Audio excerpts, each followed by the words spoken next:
오늘도 우리가 계속해서 우리 요한계시록 6장을 공부하고 있는데요. 어떤 분들은 그럴 거예요. 목사님, 6장 공부를 하는데 왜 이렇게 간단하게 6장만 하면 되지 복잡하게 이런 걸 하십니까? 라고 질문 던지는 분 분명히 계실 거예요. 그런 질문을 던지면 안 돼요. 왜냐하면 요한계시록은 제가 첫 시간에도 이야기했지만 성경 전체를 꿰뚫어 보는 사람이 요한계시록을 공부하게 돼 있어요. 그냥 요한계시록 그 자체만 가지고 뭐 마지막 때 어쩌다 저쩌다 이야기하다 보면 쪼가리 복음을 가지게 돼요. 그래서 이 요한계시록이 성경 제일 뒤편에 있고 그것도 마지막 때에만 열도록 디자인하셨어요. 이 말은 뭐냐면 성경 전체를 꿰뚫어 보는 시각이 있는 사람이 요한계시록을 소화할 수 있어요. 그렇기 때문에 이 요한계시록을 공부하려면은 하나님 나라가 뭔가를 알아야 돼요. 그 하나님 나라 우리 계속 공부하고 있지만 뭐였죠? 그림 그리면 이렇게 밑으로 내려와서 이렇게 또 이렇게 이게 하나님 나라 안에 항상 머릿속에 그걸 가지고 계시고 우리 교인들은 여러분들은 지금 가르치는 분들이기 때문에 여러분들은 항상 이 부분을 강조를 하셔야 돼요. 놀랍게도 교회를 다니고 오랫동안 예수님을 잘 섬기는 분들도 이 부분이 굉장히 약해요. 신학교에서도 이 부분을 잘 만지질 않아요. 그래서 목사라고 해서 다 아는 게 아니고 학자라고 해서 다 아는 게 아니에요. 제가 목사면서 학자이기 때문에 내가 자신 있게 이야기하는 거예요. 또 이런 부분을 수십 년을 그런 분들에게 가르쳐봤기 때문에 제가 알아요. 그렇기 때문에 여러분들 제 말씀 꼭 잊지 마시고 가르치실 때 아주 기초부터 단단하게 가르치셔야 돼요. 기초부터. 우리가 어떤 분들은 좀 성품이 급한 사람들은 기초 그거 다 아는데요. 그러고는 빨리 본론 이야기해 주세요 하는 분들 많아요. 그런 사람 나중에 알고 보면 실력이 없어요. 이 선진국 사람들 보면 기초 공부가 엄청나게 철저해요. 우리 집을 지어도 그렇잖아요. 기초 공부를 잘 해야 돼요. 그래서 지금까지 계속해서 제가요 성령님이 저에게 황 목사야 기초를 철저하게 가르쳐라. 저도 빨리 본론으로 들어가고 싶어요. 그런데 성령님이 본론 나중에 해라. 기초부터 먼저 시켜라. 그래서 저도 힘들지만 이 기초 이야기를 자꾸 하는 거예요. 자, 지난 시간에 우리가 어떤 기초 공부였어요? 왜 창세 전에 창조 목적 학교를 디자인하셨나? 우리가 이 공부를 했어요. 그 공부를 하기 전에 우리가 뭘 공부했냐면요. 이 12가지의 질문을 던지는 공부를 했어요. 이 질문 대단히 중요해요. 12가지 질문 기억나시죠? 이걸 다 외우셔야 돼요. 도포를 딱 보시면서 12가지 질문을 던지는 거예요. 그 질문을 던지시면서 무슨 답을 찾기 위해서 그 12가지 질문을 우리가 던져요? 무슨 답을 찾기 위해서? 여러분들 제 마음을 여러분들이나 똑같아요. 12가지 질문을 던진 그 뒤에 깔려있는 목적이 뭐예요? 이 세상은 창조 목적 학교다라는 것을 답을 찾기 위해서 그러는 거예요. 그래서 우리가 살고 있는 이 세상은 시간 세계고 이 세상은 저주받은 세계고 이 세상은 하나님의 자녀들을 창조 목적을 교육시키기 위한 세계고 이 세계를 만들기 위해서 창세전에 삼위 하나님이 하나님의 나라를 그냥 일직선으로 디자인하지 않으시고 하나님 나라를 일직선으로 갔다가 저 세상에 타락해가지고 시간 세계로 던져서 쭉 가다가 또 다시 저 세계로 올라가는 이렇게 하나님 나라를 디자인하신 거예요. 창세전에. 이것을 우리가 이제 더 자세히 나중에 보겠지만 이 디자인을 우리가 깨닫게 하기 위해서 12가지의 질문을 우리가 던진 거예요. 그때. 기억나세요? 12가지의 질문 중에서 우리가 왜 창세 때 지옥을 만드셨습니까? 그때는 사탄 타락도 없었을 때고 아담 타락도 없었을 때예요. 왜 그런 분들을 집어넣기 위해서 지옥을 미리 만들어 놨었습니까? 하면 그런 질문 우리 기억나시죠? 또 우리가 무슨 질문했어요? 왜 루시퍼를 만들고 루시퍼가 사탄이 될 것을 타락할 것을 미리 아셨나요? 하는 이런 질문도 우리가 기억나시죠? 예. 또 어떤 질문이냐면 왜 루시퍼가 타락했을 때 막지를 않으셨습니까? 전능하신 하나님이신데 이런 질문도 우리가 던졌어요. 그뿐입니까? 왜 그 루시퍼가 타락했는데 그놈을 잡아다가 그냥 지옥으로 던져버리시지 즉시로 왜 안 던지셨습니까? 이런 질문도 우리가 했어요. 이건 모든 사람들의 질문이에요. 그뿐 아니라 요놈을 왜 능력 있는 유명한 파워풀한 이름을 이놈에게 주셨습니까? 사탄이란 이름, 하나님을 대적한 자, 마귀라는 이름. 마귀라는 이름은 파괴자라는 소리예요. 분리자라는 이름이거든요. 공중 권세 잡은 자, 이런 모든 권리 이름, 유명한 이름, 이 세상 왕, 이런 이름들을 탁 주신 거예요. 왜 줬습니까? 그놈한테. 지옥에다 집어 던져버리시지. 그러시면서 우리가 질문 또 던진 게 왜 에덴 동산에 이놈하고 같이 아담이랑 살게끔 하셨습니까? 이런 질문도 우리가 던졌어요. 또 뿐만 아니라 아담과 하와를 타락시키려고 유혹할 때 왜 막지를 않으셨습니까? 이런 질문도 우리가 던졌어요. 뿐만 아니라 아담이 타락했을 때 예수님이 사탄에게 나타나셔가지고 원시복음을 주신 거예요. 얘야, 내가 인간으로 내려와서 여자의 후손으로 내려와서 네 후손과 십자가에서 싸움이 있을 것이다. 그런데 내가 승리할 거다.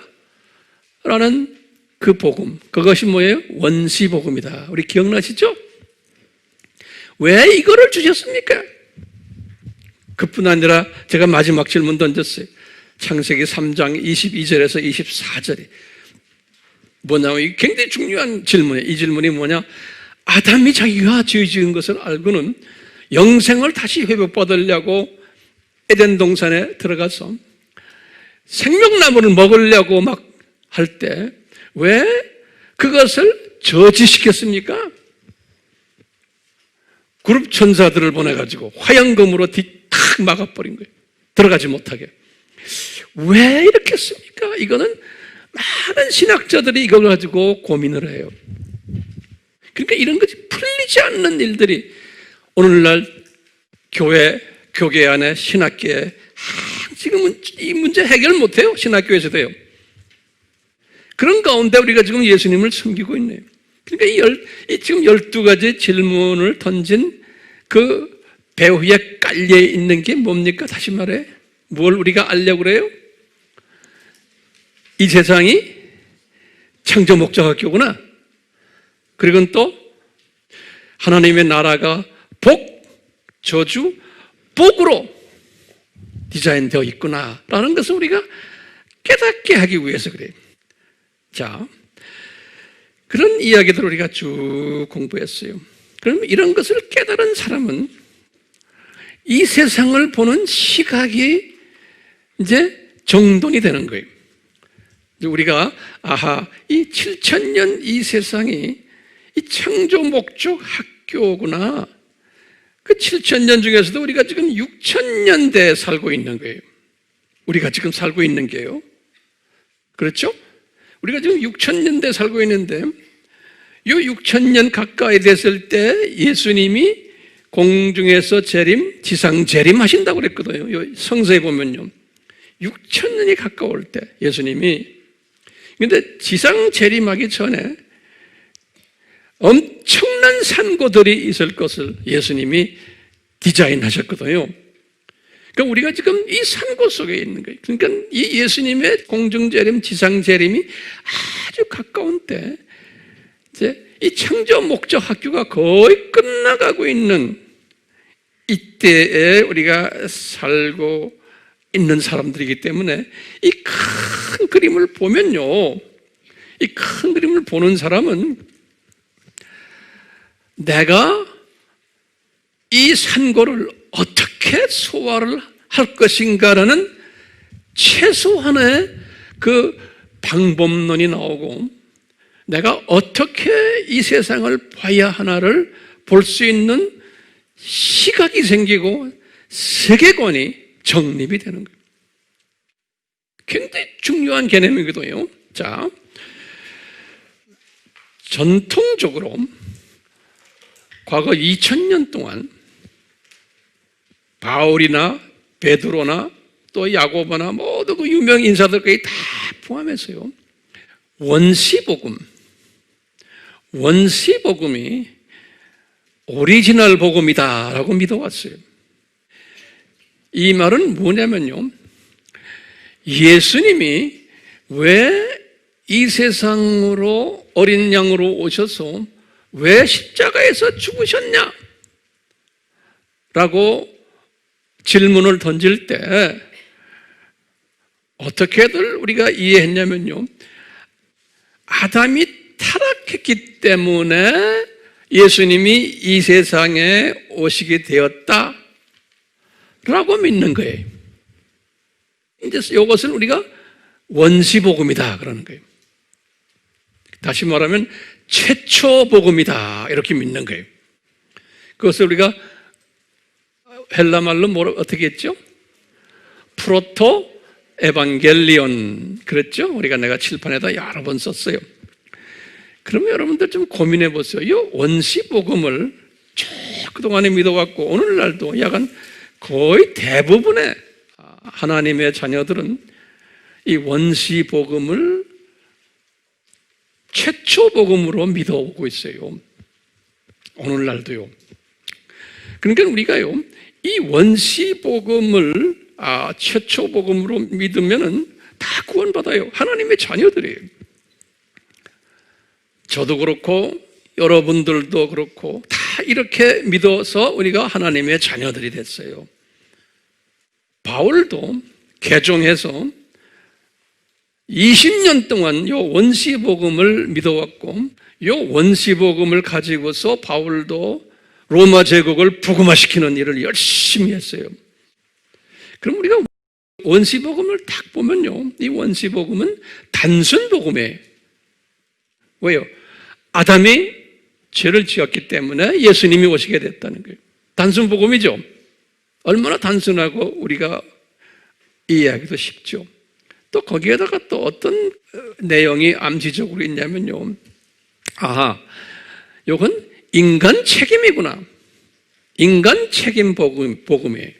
그러니까 아담이 자유의지를 발동을 해서 실수를 했기 때문에 이렇게 예수님이 오시게 됐다라고 믿는 복음이에요. 그러니까 인간 책임 복음이에요. 그것을 다른 말로 표현하면 자유의지 복음이에요. 인간 자유의지에 의해서 잘못 결정을 해서 예수님이 오시게 됐다라는 그런 그 암시가 숨겨져 있어요. 그렇지? 원시복음에. 이것을 우리가 더 신학적으로 말하면 뭐예요? 이게 알메니안주의예요. 알메니안 주의는 뭐예요? 사람 책임이, 사람 자유의지론에 강조하는 거예요. 하나님 책임이 아니라는 거예요.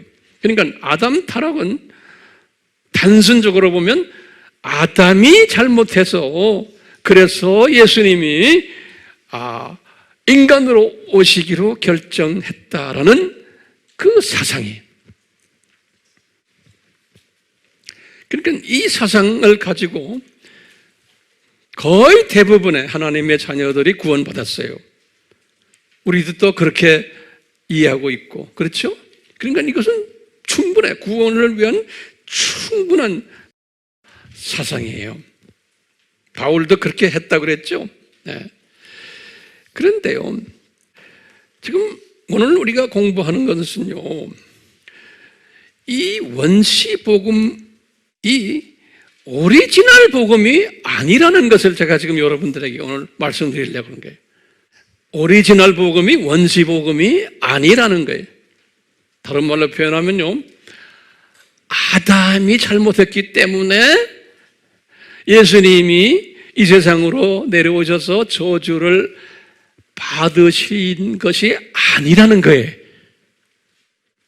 그러면 이 예수님의 저주 사건은 언제 디자인됐다고 내가 지금 오늘 말할 거예요?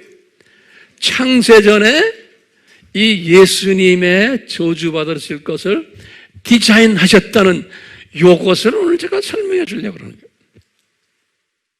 그런데요, 오늘 말하는 제가 이 내용은 나중에 바울이 깨달은 걸 기록한 걸 보면요, 이거는 대부분의 기독교인들은 몰라도 된다는 거예요. 대부분의 기독교인들은 뭐만 알면 돼요? 원시복음만 알면 되는 거예요. 그런데 특별히 하나님을 사랑하는 사람들, 다시 말하면 헌신된 자들, 제자급 사람들은 여기에다가 더 깊이 들어가서 업그레이드된 사상인 창세전에 이 사건을 디자인하셨다는 것을 알아야 된다는 거예요. 이걸 알아야지만 이 큰 그림을, 저 세상, 이 세상, 저 세상을 보게 되는 거예요. 세계관이 제대로 커지고 오늘날 이 산고를 소화하는 데 훨씬 도움이 되는 거예요. 그래서 이 요한계시록을 우리가 공부하면서 이 요한계시록의 큰 그림을 이해하려면 이 원시복음 요거 가지고는 여기에 잘못하면 그냥 쪼가리로 이해하게 되고 큰 그림으로 이제 볼 때는 이해가 더 쉬워지는 거예요. 그래서 이제 바울이 나중에 이제 깨닫지만 요 창세전에 디자인하신 이 복음을 바울이 뭐라고 부르냐면요, 이것은 하나님의 신비구나, 이렇게 바울이 불러요. The mystery of God, 그래요. 또는 복음의 신비구나, 이렇게도 불러요. The mystery of the gospel, 그래요.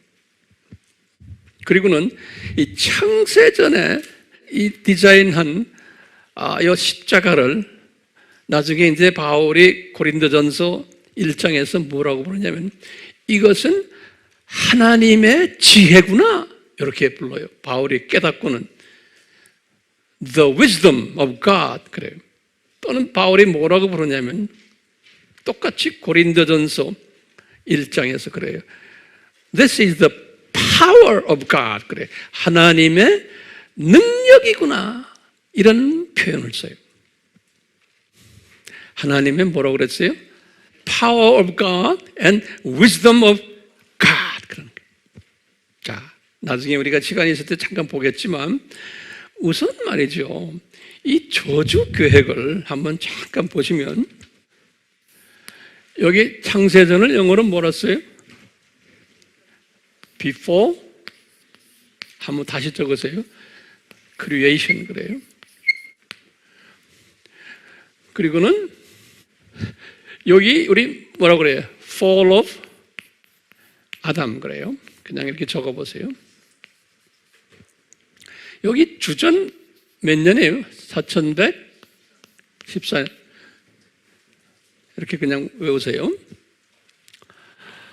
모세가 언제예요? 모세? 예수님께서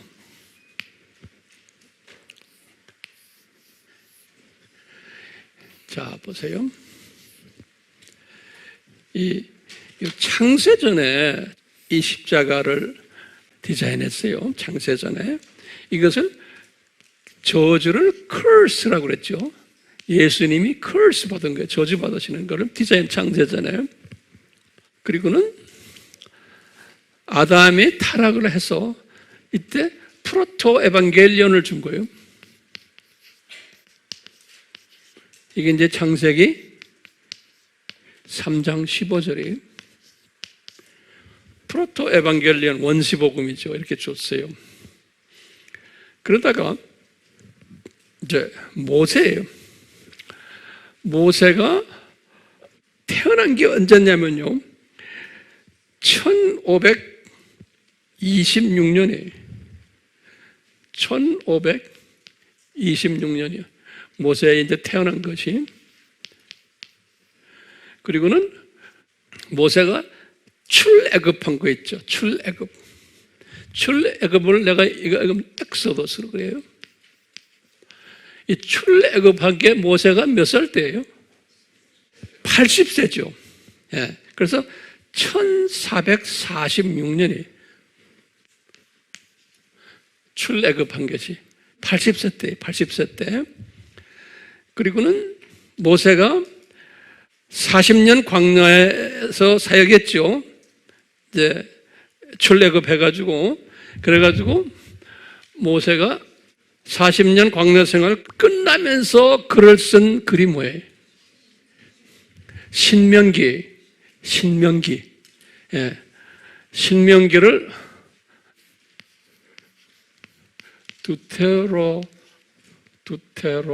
두테로노미. 이게 신명기라, 신명기. 신명기는 언제 썼다고요? 이제 모세가 120살 됐을 때라고 쉽게 생각하면 돼요. 120살. 이렇게 이제 모세가 죽었거든요. 죽기 직전에 쓰신 게 신명기예요.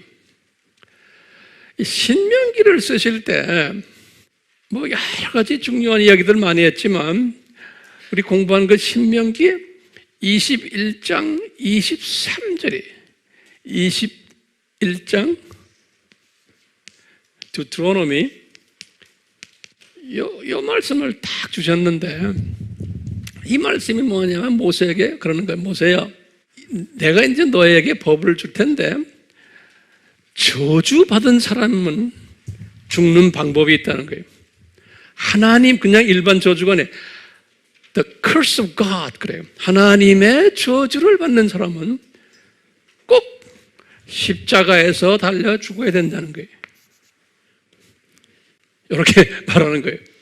그러니까 이스라엘 사람 중에서 죽는 사람들 중에서 대부분 사람은 돌로 쳐 죽이기도 하고 뭐 여러 가지 단방법으로 죽이지만 저주받는 하나님의 저주에 나중에 성경을 들여다보시면 나와요. 성경 보시면 하나님의 저주를 받는 사람은 십자가에서 죽게 되어 있다는 거예요. 십자가에 나무에 매달려 가지고. 그런데 예수님께서 본인이 십자가에서 죽을 것을 언제 예언했어요? 이때도 창세 전에도 하셨고 오늘 이걸 우리가 공부하려고 그래요. 이 프로토 에반겔리온에서도 분명히 예수님께서 사탄에게 이야기했어요. 내가 십자가에서 죽을 것을. 근데 이제 구체적으로 이스라엘 사람들의 문화 속에서 이제 보여주는 거예요. 저주받는, 하나님의 저주받는 사람은 십자가에서 죽게 되어 있다는 거예요. 하나님의 저주받는 사람은. 이렇게 말씀하시고는 다윗 때,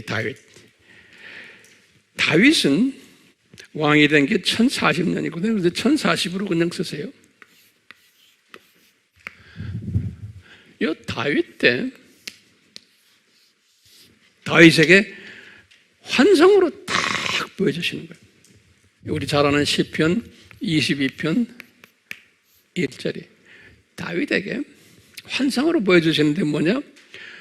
예수님이 십자가에 달리셔가지고 다윗이 그 환상을 본 거예요. 뭐라고 그러냐면 아버지 왜 나를 저주하십니까? 라는 환상을 본 거예요. 엘리 엘리 라마 사막다니. 이 다윗이 이 환상을 딱 본 거예요. 그러니까 지금 이 창세전 이것을 이루시기 위해서 다윗에게 이 십자가, 이 예수님이 실제로 저주받는 장면을 딱 본 거예요. 다윗에게 보여주셨어요. 그리고는 이 700년에 이사야에게, 우리 잘 아는 이사야 53장 5절에서 6절 보면 이사야에게도 이 사건을 쫙 보여주신 거예요. 예수님이 이렇게 저주받으실 것을. 그래서 지금 우리 잘 알다시피 이제 예수님께서 실제로 저주받으신 장면이 주후 30년이죠. 예수님께서 실제로 십자가에서 저주를 받으시는 거예요. 마태복음 27장 46절이 예수님이 실제로 십자가에서 뭐라고 외치시냐면 지금 다윗에게 보여줬던 이 장면을 그대로 여기다 재현하시는 거예요. 엘리 엘리 라마 사막다니. 아버지 왜 나를 버리십니까? 이 말은 왜 나를 저주하십니까? 이 말씀이. 바울이 언제 기독교인이 됐어요? 여기 바울이 폴이 기독교인이 된 걸 컨버전이라고 그래요. 이 사람이 컨버전이라는 말은 개종했다 그런 소리예요. 폴이 개종한 게 35년이에요. 그래가지고요, 이분이 첫 책을 쓴 게 무슨 책이에요? 갈라디아서예요. 갈라디아서. 요때 갈라디아서 썼지만 야고보서도 요때 썼어요. 요 49년에요. 야고보서를 제임스라고 그래요. 이건 바울이 쓴 게 아니지만 요 갈라디아서를 쭉 보면요, 갈라디아서 3장 13절에 보면 바울이 뭐라 그랬냐면, 바울이 성령님의 inspiration, 성령님의 그 감동에 의해서 갈라디아서 3장 13절에 뭐라고 그랬냐면, 나무에 달려서 예수님이 죽으셨는데 예수님이 나무에 달린 자는 다 저주를 받는 거기 때문에 이분이 나무에 달려 죽은 것은 저주받기 위해서 죽으셨다, 이런 말을 썼어요. 그러니까 예수님이 딴 방법으로 죽지 않으시고 십자가에서 죽으신 것은 저주를 받으신 분이다라는 것을 강조하는 거예요. 바울이 그걸 깨달은 거예요. 그러니까 바울이 저 말씀하실 때는 무엇을 생각하면서 성령님이 바울에게 가르쳤어요? 요 신명기 21장 23절을 생각하면서, 그래서 그것을 그대로 저기에다 인용했어요. 나무에 달린 자마다 저주 받으시는 분이다라는 것을. 그래서 예수님이 우리를 위해서 저주 받으신 거다. 그러니까 바울이 생각할 때는 어디까지 생각을 하냐면 창세전 십자가 생각을 하는 게 아니에요. 바울은 최대한으로 바울은 어디까지 생각하냐면요, 프로토 에반겔리온 생각하는 거예요. 이때 이 말씀에 의해서 이분이 이 모세의 말씀처럼 나무에 달려서 죽으셨다는 거예요. 그러니까 바울의 생각은 프로토 에반겔리온, 원시 복음을 생각하면서 예수님이 그것을 이루시기 위해서 예수님이 십자가에서 죽으셨다는 거예요. 갈라디아서에서는. 우리 잘 아는 갈라디아서 2장 20절에 보면 내가 십자가에서 죽었으니 이런 말 나오죠. 다 그런 생각들이. 바울이 51년에 무슨 책을 썼어요? First and Second Thessalonians 썼어요. 데살로니 전후서.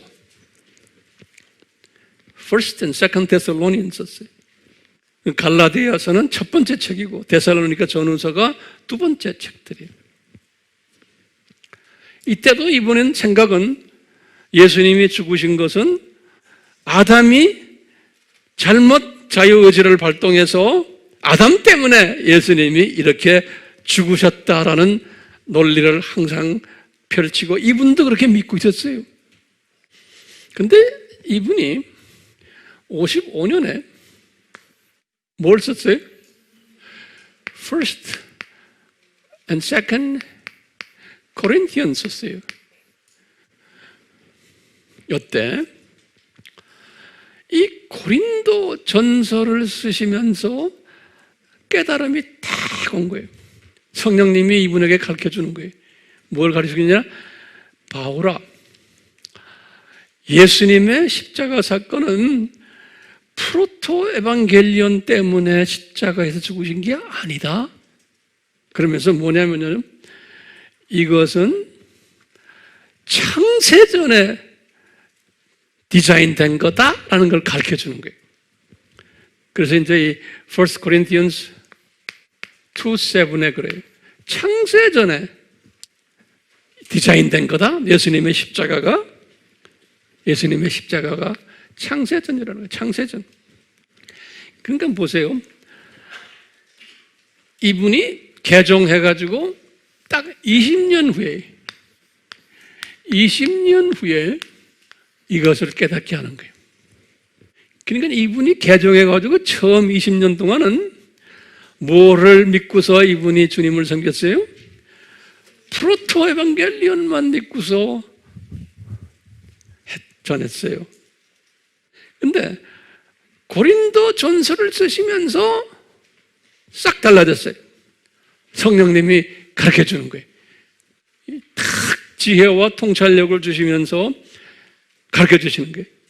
그래서 이제 아까 제가 말했지만 이때 바울이 깨달은 십자가는 뭐였냐면 이것은 내 지혜가 아니구나. 이건 하나님의 지혜구나. 바울이 그러는 거예요. 이제 고린도전서 1장에 보면 나와요. 그리고 또 바울이 뭐냐? 이것은 하나님의 지혜에다가 하나님의 능력이구나. 이런 말씀을 하는 거예요. 이분한테. 하나님의 지혜와 하나님의 능력이구나. 네. 이거를 가르친 다음에요. 바울이 이것은 창세전에 예수님이 디자인하셨구나라는 것을 2장 7절에다가 딱 써놔요.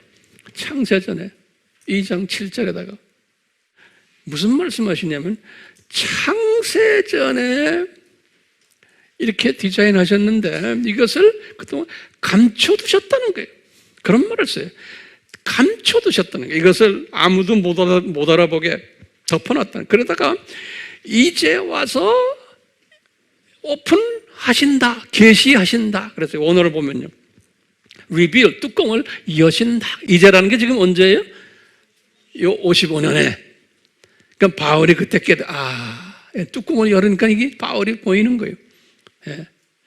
그때부터 바울은 나머지 바울의 그 편지들을 보면 항상 이 사상이 잠겨 있어요. 창세전에 이렇게 하셨구나. 그리고는 이분이 57년에 로마서를 썼어요. 로만스.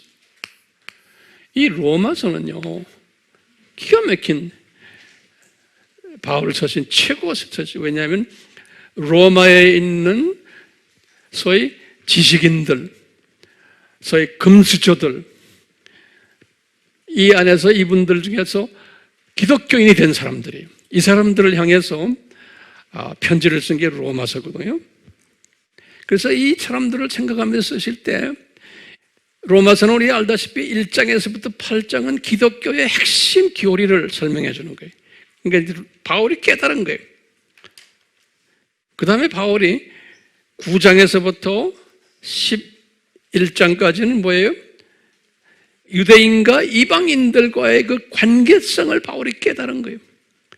그러니까 근데 바울이 개종 후부터 복음을 전하면서 지금 22년이 됐을 때요, 바울의 고민이 뭐였어요? 로마서 9장 3절에 내 백성은 왜 저렇게 눈이 감겨서 예수님을 영접을 안 하고 소수만 예수님을 영접하고 나머지는 다 눈이 감기고, 왜 그렇습니까? 왜 우리 민족이 얼마나 주님을 위해서 이 아브라함부터 시작을 해서 구약 2000년 동안 내 민족이 얼마나 고생했습니까? 예수님이 오신다는 것을 전하는 일을 엄청나게 일을 많이 했는데 왜 내 민족은 예수님을 믿질 않습니까? 이거 문제를 해결해 달라고 한 것이, 해결받은 것이 로마서 9장, 10장, 뭐예요? 그 다음에 11장인 거예요. 이거 우리 다 알죠? 제가 이것만 가지고도 책 하나 썼잖아요. 설교를 내가 엄청나게 했어요. 자, 그리고는 이분이 12장부터 이제 15장까지는 이분이 생각이 바뀌어버린 거예요, 이분이. 그동안에는 무슨 생각했어요? 프로토 에반겔리온만 생각하고선 썼는데, 이분이 생각이 지금 어떤 생각으로 바뀌었냐면, 이분이 이 생각으로 가는 거예요. 이 생각으로. 이 십자가 사건이 이때구나. 예. 그러면서 이분이 시각이 확 변하는 거예요. 로마서를 썼을 때는 이 시각이 이렇게 큰 시각으로 변한 상태에서 로마서를 쓴 거예요. 그러면서 이분이 로마에 있는 기독교인들에게 12장부터 15장까지 보면 이래요. 로마에 있는 기독교인들아, 그러니까 이분에게 너희들이 이제는 이 세상을 닮아가지 말고, 유명한 12장 1절 2절 기억나요? 너희들이 생각을 바꿔라. 세계관을 바꿔가지고 이제는 어떻게? 이제는 동료 기독교인들을 볼 때도 이제는 좀 생각을 바꿔서 보라는 거예요. 이분이 깨달은 거예요. 그러니까 왜냐? 프로토 에반겔리온 정도의 생각을 갖고 있는 기독교인들이 이 세상을 보는 시각과 비포 크리에이션의 시각을 가진 기독교인들의 생각이 다르다는 거예요. 그 다른 것이 라이프 스타일에서 나타난다는 거예요. 이 삶 속에서. 그러면서 다 바울이 그러는 게, 이제는 생각 좀 바꾸자. 그러면서 하시는 말씀이 뭐냐면, 제가 자주 인용하는 거예요. 무슨 생각하시냐면, 기독교인들아, 너희들 하나님의 이 큰 독수리 시각으로 보면은 기독교인들에게 다 은혜를 다르게 주셨단다, 이것을 깨달은 거예요. 같은 하나님의 자녀지만 은혜가 다르단다. 그렇지만 은혜의 분량이 다르다, 이런 말 썼어요. major, 그래. major라는 건 분량이라는 소리예요.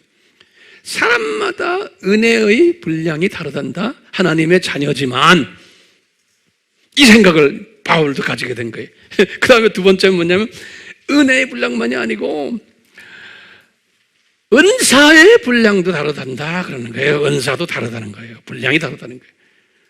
어떤 사람은 머리도 좋고 똑똑한 사람도 있냐면 그렇지도 않은 사람이 있고, 다 다르게 만들어 놨단다. 이것을 바울이 깨닫게 한 다음에 가르쳐 주는 거예요. 그 다음엔 또 뭐냐면, 믿음의 분량이 또 다르단다, 사람마다. 우리 교회 안에도 마찬가지. 은혜가 달라요. 같은 우리가 공간에 있지만 은사의 분량이 달라요. 또 뭐가 달라요? 믿음의 분량이 다른 거예요. 이것을 깨닫게 하신 거예요, 바울에게. 바울이 그걸 깨닫고 독수리 시각을 볼 때 그런 거예요. 독수리 시각이 아니고 두더지 시각으로 주님을 섬기는 사람 얼마나 두더지 시각이라는 건 뭐냐? 주변만 보는 거, 주변만. 내 가족, 고작 해야, 내 직장, 내 사업, 요것만 보고 사는 사람들은 많죠. 바울도 시작은 그렇게 했는데 이 세계관이 변하면서 크게 보는 거예요. 아, 다르구나. 하나님의 공동체 안에서도. 그러면서 바울이 뭐라고 그러냐면요. 이 다른 것을 이제 깨닫고 이것을 눈에 보는 사람은 뭐가 달라요? 은사가 다르고 은혜가 다르고 믿음이 다르고. 다시 말해요. grace, 은혜가 다르고 또요? gift, 은사예요. gift예요. grace는 은혜. 그 다음에 은사는 gift. 그 다음에 믿음은 faith. 이게 다 다르다는 거예요. 이것을 깨달으면 이게 엄청난 보물을 여러분들이 만지는 거예요. 보물을 가진 거예요. 만지는 게 아니에요. 엄청난 보물을 가진 거예요. 다 나같지 않다는 거예요. 그렇게 디자인하지 않았다는 거예요. 오케이? 그러니까 내 주장만 따지면 안 되는 거예요. 그래서 바울이 뭐라고 그러냐면 12장에서 그 유명한 말씀들 많이 해요. 그러니까 모든 사람 안아줘라. 모든 사람과 화평해라. 이건 뭐냐면 하나님의 자녀들끼리예요. 나와 좀 다르다고 그래서 내 의견과 맞지 않다고 그래서 다투거나 그러지 말라는 거예요. 그대로 있는 대로 안아줘라. 다 나와 다른 사람들이에요. 다르게 디자인하신 거예요. 그렇기 때문에 그냥 안아줘라 그러면서 그러는 거예요. 너를 괴롭히는 사람이 있으면 12장 마지막 편에 그러는 거예요. 네가 그 사람 원수 갚으려고 그러지 말아라 그러는 거예요. 이 시각이 작은 사람들은 내가 좀 손해봤어. 같은 하나님의 자녀들끼리 얘기해요. 내가 좀 자존심 상했어. 그 사람 때문에. 그러면 그걸 원수 갚으려고 하는 사람 있죠? 그 사람은 시각이 무슨 시각이에요? 두씨 시각, 두씨의 시각이에요. 뚜저대 시각이에요. 그래서 이제 우리가 이런 공부를 하면서 시각을 넓히는 연습하는 거예요. 그 바울이 뭐라고 그러냐면 여러분들 너 원수 갚으려고 그러지 말고 그 사람을 위해서 기도해주고 그 사람에게 더 잘해줘라 그러는 거예요. 그러면은 그 다음에 무슨 말이 있냐면 그렇게 하는 사람은 바울이 그랬어요. 마지막에 바울이 깨달은 거예요. 마지막에 뭐냐면 불을 머리 위에다 올려놓는 거나 똑같다는 거예요. 그러니까 하나님의 진노가 하나님이 그 사람한테 진노를 내리시겠다는 거예요. 진노라고 해서 구원을 무효시키는 것보다는 하나님이 좀 깨닫도록 그분에게 내가 손볼게 그런 소리는 마찬가지예요. 그러니까 내가 손보려고 하지 말고 예수님이 손보시도록 성령님이 손보시도록 하는 방법이 뭐냐? 시각을 크게 가지라는 거예요. 자, 그리고는 그때부터 이분이 이 바울이 편지마다 이 부분을 이야기를 하기 시작하는데 이 로마서를 딱 쓰면서 로마서를 마지막 로마서는 16장까지 있죠. 16장 결론의 25절과 26절에 결론을 내리시는 거예요. 결론을 낼 때 보면 딱 여기 창세전 십자가 사건을 딱 이야기하는 거예요. 그러니까 이 15장 안에 다 설명해 주고는 15장 동안 마지막에 16장은 자기가 파송한 30여 명의 선교사들 우리 공부했죠? 30여 명의 선교사들 자기가 어디에서 공부한 사람들이에요? 에베소에서 공부한 사람들 아닙니까? 에베소에서 무슨 서원이에요? 두라노 서원에서 공부한 사람들을 파송해서 지금 선교사로 가 있는 그분들에게 안부 전하는 이야기가 16장이에요. 자, 안부를 전하면서 마지막에 하시는 말씀이 뭐냐면 여러분들 내가 깨달은 거 있다. 우리가 그동안에 프로토 에반겔리온에 집중했는데 이것은 오리지널 복음이 아니다라는 거예요. 오리지널 복음은 창세전 프로토 에반겔리온이라는 거예요. 창세전. 그러시면서 이 16장 25절 26절에 뭐라고 하냐면요, 이것은 하나님의 신비다 그러는 거예요. 하나님의 미스터리 오브 갓. 이 미스터리를 창세전에 이렇게 디자인하시고는 이것을 숨겨 놓으셨단다, 덮어버렸단다, 그러다가 이제서야 계시하신단다, 뚜껑을 열어서 이런 말씀을 써 있어요. 그래서 너희들 로마에 있는 크리스찬들아, 이것을 너희들은 깨달아라 하면서 로마서를 끝냈어요. 그러니까 로마서의 마지막 말씀이 이 말씀이에요. 네. 그러니까 바울도 엄청나게 깨달은 거예요. 이분의 그 신학 사상이 아주 많은 어떤 부분에서 예수님의 십자가 사건에 대한 이 사건에 대한 이것이 엄청난 변화를 가져온 거예요. 이것 때문에 이분이 이 말씀을 하시고는 그때부터 이분도 이제 세상을 보는 시각이 달라진 거예요. 로마 제국을 보는 시각도 달라진 거예요. 이분이. 그래서 이 로마서에서요. 이 로마서에서 아까 12장은 이 세상 어떻게 살아라 가르쳐줬잖아요. 예? 머리 위에 뭐 한다? 숯불 올린다 그랬죠?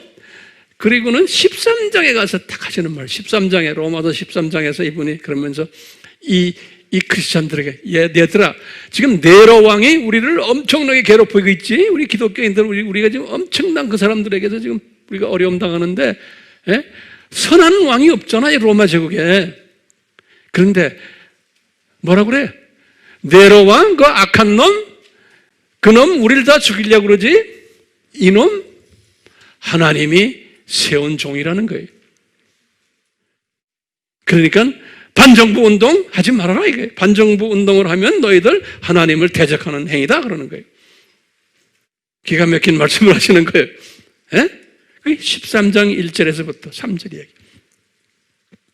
그러니까 우리가 지금 이것을 지금 오늘날 이렇게 봐도 지금 우리 주변의 나라들 우리를 괴롭히고 또 이 나라도 지금 이 진보 세력들이 지금 우리를 괴롭히고 하는 것, 이게 무너뜨리려 해도 무너져야 안 돼. 주님께서 다 이렇게 만들어 놓으신 거예요. 그러니까 우리는 그렇다고 해서 그냥 선발 놓고 그냥 앉아있는 이것이 잘못됐다는 것을 외치긴 외쳐야 돼요. 그렇지만 내가 외친다고 해서 하나님의 디자인을 변화는 시키지 않는 거예요. 오케이? 그렇지만 외쳐야 돼요. 그렇기 때문에 바울도 외쳤어요. 네. 외쳤지만 그것은 그냥 외치는 것 뿐이지 크리스찬들에게 너희들 세상이 이렇게 간단다라는 것을 보여주기 위해서 외치게 하시지만 로마 제국을 무너뜨리는 것은 안 무너뜨렸어요. 언제까지 안 무너뜨렸어요? 로마 제국이 언제 무너졌어요? 476년에 바울 시대에서부터 400년 더 갔어요. 그 악한 세력이에요. 그랬으면서 바울에게도 깨닫게 한 게 14장, 15장이거든요. 14장에 보면은 그러는 거예요. 믿음이 있다고 하는 자들아. 믿음이 있다고 하는 자들아. 믿음이 연약한 크리스찬들을 잘 돌보고 그분들의 그 약한 부분을 안아주고 그래라. 그러는 거예요. 왜요? 은사가 다르기 때문에 그래요. 같은 하나님의 자녀지만 은사가 다르기 때문에 바울이 깨달은 거예요. 그러니까 우리가 같은 하나님의 자녀들이지만 같은 교회 안에서도 은사가 달라요. 믿음이 강한 사람, 적은 사람 있는 대로 안아주는 거예요. 예. 그러면 때가 되면 주님께서 그런 사람들을 이렇게 믿음을 더 크게 하고 하나님의 때가 있어요. 뒤집어 생각하면 나 자신도 그런 거예요. 나 자신도 밑바닥부터 시작을 해서 지금까지 이렇게 온 거지. 하루아침에 된 게 아니잖아요. 이런 사상을 가지라는 거예요. 그리고 그 다음에 또 14장, 15장에 가면 똑같아요. 믿음이 강한 자들아, 그러는 거예요. 믿음이 강한 자들아, 너희들 믿음 없는 자들을 업신여기지 말고 그냥 잘 안아주면서 같이 가주라. 이 사상, 이 큰 그림을 본 사람은 그게 이제 딱 들어오는 거예요. 그리고는 제가 이제 마지막 설교예요. 62년이 여기 바울이 1차 투옥한 때죠. 그렇죠? 바울이 투옥을 하면서 옥중서신을 쓰실 때 이 사람이 에피션스, 에베소서를 쓰실 때 에베소서 1장 3절에서부터 14절에 이 사상을 이분이 아주 정확하게 기록을 했어요. 근데 웬만한 사람은 이거 이해를 못해요. 굉장히 어려운, 해석하기 어려운 성경 구절이에요. 요 부분이. 예. 에베소서 1장 3절에서부터 14절이. 제가 오늘 성구 말씀을 여기에 초점을 맞췄어요. 근데 이제 이해를 하시면 간단해요. 왜 에베소서에 이 말씀을 하셨을까요? 에베소라는 도시가 굉장히 유명한 도시죠. 우리가 사도행전에서 공부를 많이 했어요. 뭐로 유명해요? 두라노 소원이 있는 곳이. 두라노 소원이 언제부터 언제 두라노 소원 했어요? 요 53년부터 55년까지 2년 동안 여기 두라노 소원을 티라노스, 스쿨 오브 티라노스 그래요. 여기 다시 말해서 성경학교에, 신학교에 The School of Tyrannos 그래요. 두라노 소원 그래요. 티라노스, 그걸 두라노 소원 그래요. School of Tyrannos. 사도행전 19장 9절에 나와요. 사도행전 19장 9절에. 사도행전 19장 9절에 보면 School of Tyrannos 그래요. 2년 동안 공부를 해서 2년 동안 여기. 그러니까 그 지역에 있는 아시아 지역과 심지어 마게도니아까지 저쪽 지역에 있는 교계 지도자들을 다 모아가지고 2년 동안 바울이 신학을 공부시킨 것이에요. 요 2년 동안. 예. 그래서 초대교회 지도자들이 다 이 학교의 출신들이에요. 첫 신학교죠. 그렇기 때문에 이 에베소 교회는 상당히 목이 굳은 교회예요. 왜?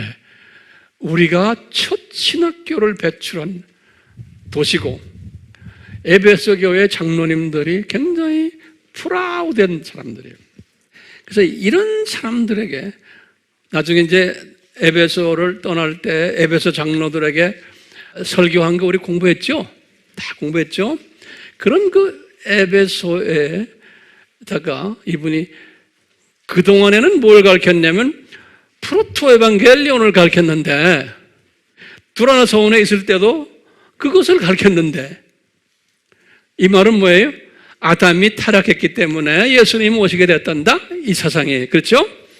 그런데 이제 이분이 지금 이것을 깨달은 후에 이제 에베소서를 쓰실 때 이분이 첫 서두에 3절에서부터 14절까지 1장 굉장히 어려운 말로 표현했는데 이 서두에 창세전 십자가 사건을 디자인하신 것을 설명했어요.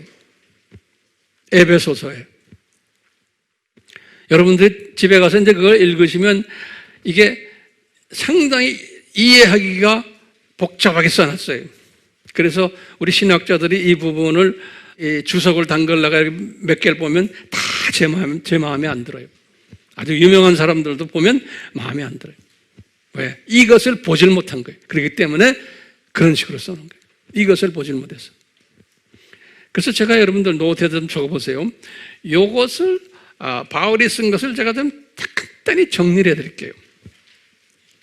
제목을요, 창세전 하나님의 뜻이 무엇인지 아느냐? 다시 말해, 창세전 하나님의 뜻이 무엇인지 아느냐? 이렇게 질문 던져놓고 이것을 설명하는 거예요. 지금 요 에베소 교인들에게, 오케이? 첫 번째 뭐라고 말씀하시냐면, 성부 아버지의 기쁘신 뜻대로, 그거 적으세요. 성부의 기쁘신 뜻대로. 거기에 1장 5절에 그렇게 써놨어요. 기쁘신 뜻대로. 그 다음에 하나님의 자녀들을 예정하시고 택하셨다, 이렇게 써놨어요. 창세전에.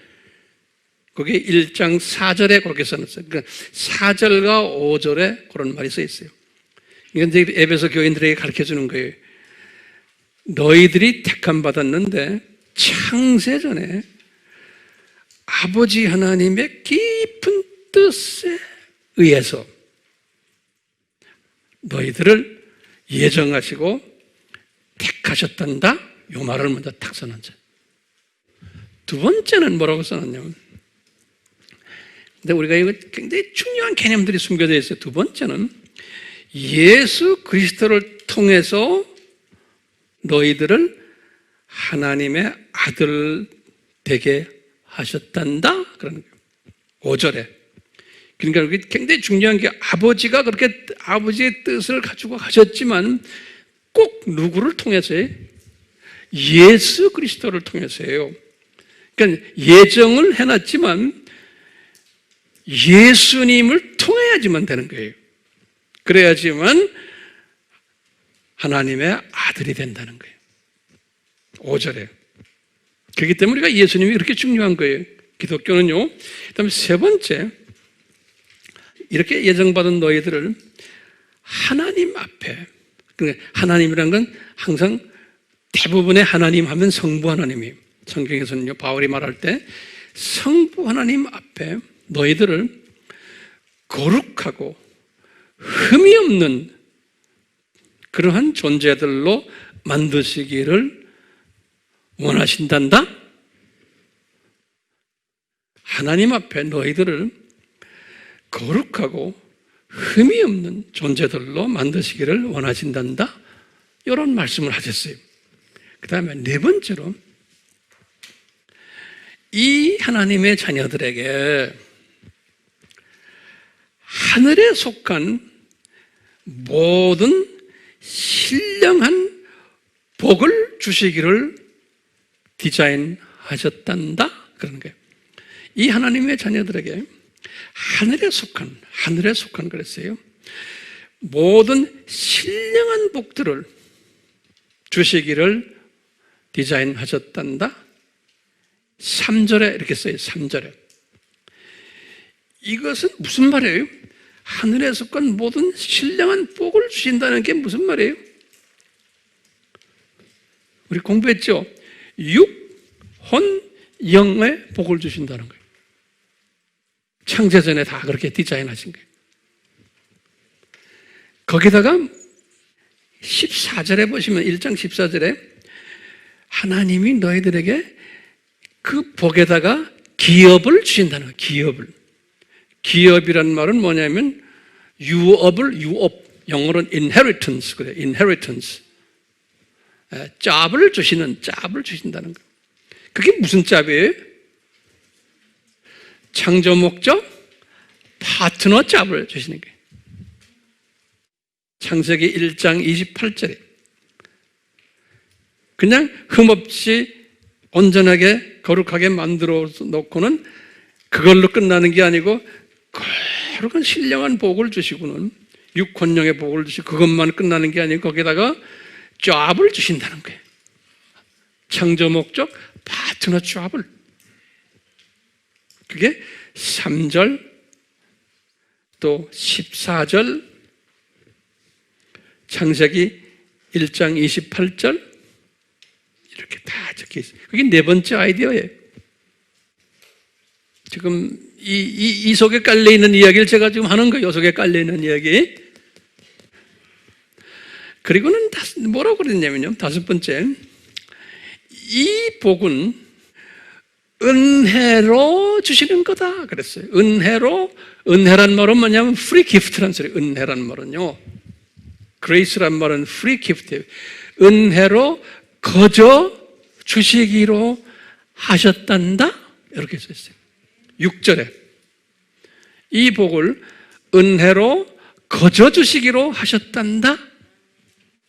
그 다음에 이제 여섯 번째로 마지막에, 그렇기 때문에 너희들은, 하나님의 자녀들은 이 하나님의 은혜의 그 복 때문에 감사해야 되고, 그 은혜의 복을 찬양해야 되고 영광 올려드려야 된단다. 여기 창조 목적이에요. 6절에 그렇게 써 있어요. 너희들은 이것을 언제 디자인하셨다? 창조 전에 디자인하셨단다. 이렇게 바울이 말하는 거예요. 이 에베소 교회 교인들에게. 그런데 이제 문제가 있는 거예요. 바울이 이 말씀을 다 하시고는 그 다음에 이어서 하시는 말씀이 쭉 에베소서의 그 내용들 보면, 이렇게 하셨는데 너희들은 옛 모습 그대로 돼가지고 우리 인간은 하나님의 뜻대로 이것을 못한단다 그런 거예요. 못한단다. 이게 하나님의 창세전 뜻이었는데 못한다는 것까지도 전지하신 하나님이 아셨다는 거예요. 전지하신 하나님이, 우리가 지난 시간에 우리가 공부했어요. 하나님의 형상으로 우리가 지음받았어요. 이 일을 하기 위해서. 그렇죠? 그 다음에 하나님의 모습으로 지음받았어요. 창세기 1장 26절에 하나님의 형상으로 하나님의 모습으로 지음받았는데, 우리 인간은 한계성을 가지고 있어. 나약한 부분이 있어. 불온전한 부분이 있다라고 지난 시간에 우리가 자세히 공부했어요. 그렇기 때문에 우리 인간은 성령님의 도움이 반드시 필요한 존재인 거예요. 그런데 전지하신 하나님이 창세전에 아셨는데, 뭐냐면 장차 만들어 놓을 하나님의 자녀들이 요 제멋대로 자기 자유의지를 발동해 가지고 이 성령님께 의지하지 않고 제멋대로 살 것을 미리 아신 거예요. 전지하신 하나님이. 그래서 창세전에 요놈들 훈련 좀 시켜야겠다.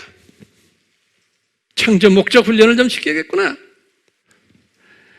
그래서 그 훈련 계획이 뭐였냐? 예수님이 이 세상에 내려가서 훈련시키는 일을 직접 좀 하십시오. 그래서 어떻게 합니까?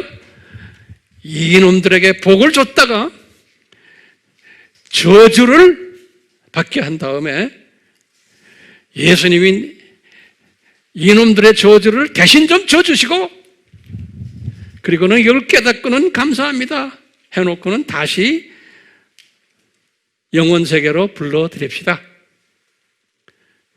요 복, 저주, 복 프로그램을 이제 만드신 거예요. 그러니까 우리가 지금 이 세상에 사는 것은 학생 신분으로 지금 우리가요, 이 세상에 지금 와서 지금 살고 있는 거죠. 그렇죠?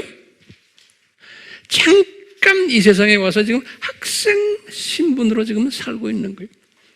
이 세상을 보는 시각이요. 근데 이 시각은 모든 기독교인이 가지고 있는 시각이 아닌 거예요.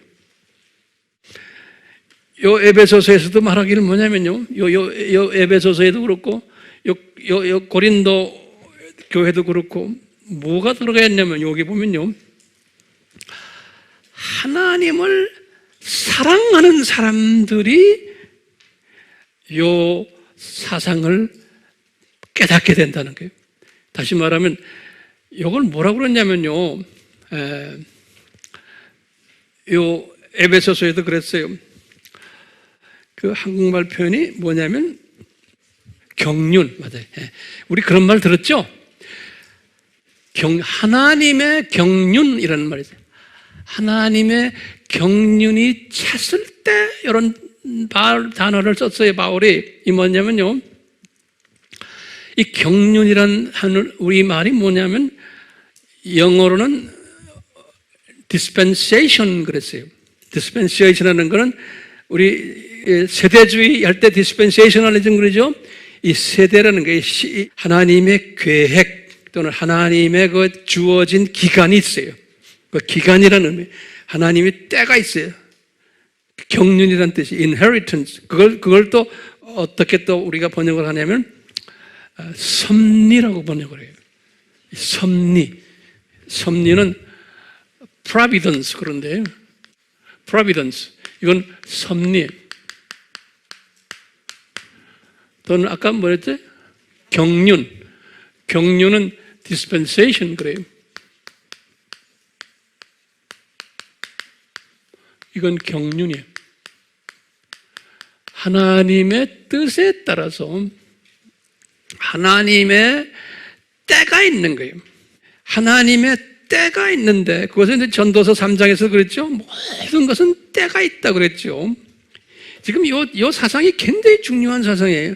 바울이 그러는 거예요. 이 에베소 교인들에게 하나님의 뜻에 의해서 요 굉장히 중요한 개념이에요. 하나님의 뜻을 이루시기 위해서 하나님의 경륜에 따라서 다시 말하면 하나님이 정하신 때요.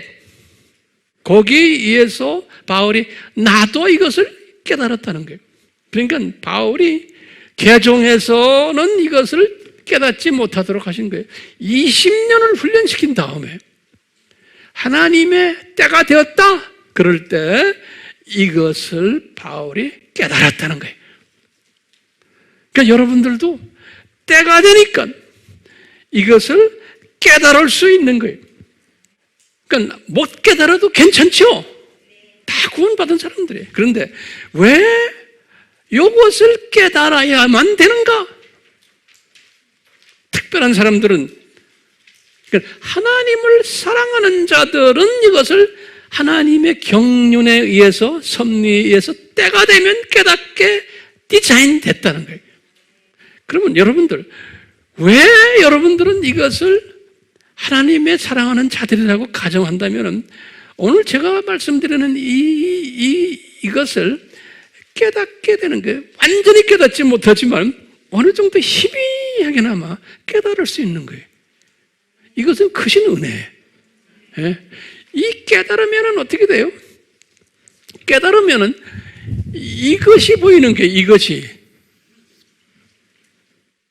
이것을 보시라고 제가 오늘도 지금 말씀하시고 지금 이것을 보시라고 지금 창세전 십자가를 디자인하신 것을 바울에게도 경륜에 맞춰서 때가 되어서 이때 바울에게도 보여주신 거예요. 그 유명한 바울에게도 금방 보여주지 않았어요. 이것을 깨달은 바울이 로마서를 썼을 때 이 세계관이 변해버린 거예요. 그러니까 우리가요, 왜 요한계시록을 공부하면서 황 목사님 왜 이런 것을 우리에게 설명하십니까? 이것을 소화하지 못하면 요한계시록을 소화할 수가 없어요. 두더지 시각으로는 소화할 수 있어요. 참새 시각으로도 소화할 수 있지만 이 독수리 시각으로는 소화를 못해요. 그래서 제가 지금 요한계시록을 이 독수리 시각으로 소화할 수 있도록 지금 여러분들에게 가이드해 주는 거예요. 가이드해 주는 거예요. 제가 깨달은 것은 이 칠판 잘 메모리하세요. 이거 잘 가르치셔야 돼요. 예수님, 제가 기도합니다. 지금 이 말씀 안에서 성령님 우리에게 세미한 음성으로 가르쳐 주시고 깨닫게 해주시고 또 우리에게 지혜, 명철, 지식, 명철, 지혜를 허락해 주셔서 우리의 입에 기름 부어 주셔서 많은 사람들에게 이 진리를 나눌 수 있는 파워를 주시고 열심 주시고 그리고 지혜까지 주셔서 말씀을 정돈해서 잘 가르칠 수 있는 능력도 허락해 주셔서 지금 우리 주변에 하나님의 자녀들이지만 혼돈되어 있는 사람들 너무나 많습니다. 이 프로토 에반겔리온 이것은 알고 있지만 창세전 프로토 에반겔리온에 대한 지식은 성경은 들고 다니지만 없는 사람들이 너무나 많습니다. 주여,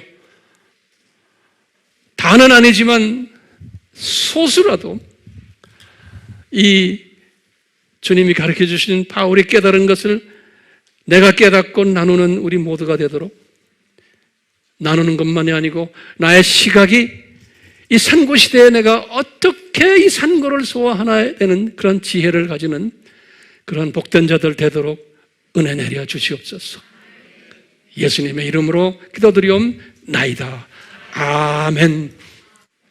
지금 이 시간은 예수 그리스도의 무한하신 은혜와 하나님 아버지의 극진하신 사랑하심과 성령님의 끊임없이 가르쳐 주심과 깨닫게 하심과 순종케 하심이 우리에게 항상 있기를 축원하옵나이다. 아멘.